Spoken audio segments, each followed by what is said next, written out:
Alrighty, y'all, with the 8th commandment, thou shalt not make large deposits without first checking with your loan officer. Take it away, Efren.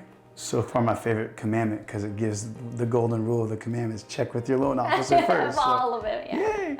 Yay! And so when it comes to the deposits, and it doesn't matter if they're electronic, if it's a check, or if it's what we all don't like, cash, you do want to touch base with us. Generally speaking, there's a rule when it comes to deposits, and what they're talking about in this commandment is if we need to source the deposit, right? Which means we need to find the origination of where that money came from.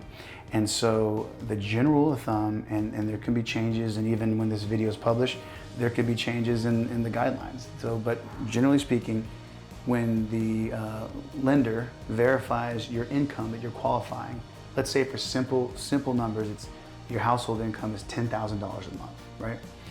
When they verify that, we typically need to source any deposits greater than half of your income. So that means anything over $5,000, we need to source it. Now, some of the sourcing is super easy. Let's say it's bonus time. When you're buying your house, you get a nice fat bonus from your employer. It says payroll, from your employer. It's easy to source. Odds are, if we need more documentation, you'll have a paycheck stub that's generated, so that's easy to verify.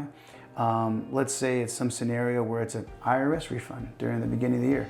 Easy to source. What we want to avoid again is, let's say I sold my classic car because I'm partying with it and the guy paid cash for it. That could be sticky. And now again, if you have all the invoices and the bill of sale and everything that we can show to the underwriter to source it, okay, if you have to deposit it, great. But if you have, sometimes we'll advise that maybe we're using just one account because there's plenty of money in there. Maybe you have another account at a different bank. Go park it there. We don't need to mingle those funds into the account we're using for the purpose of the house. And that's completely above board, completely legal, but it's a way to just avoid a headache. And so just think of it from that perspective. And just like the commandment itself says, if you're unsure, double check with your loan officer. Yes, So, yeah. Absolutely. Thank you, Efren.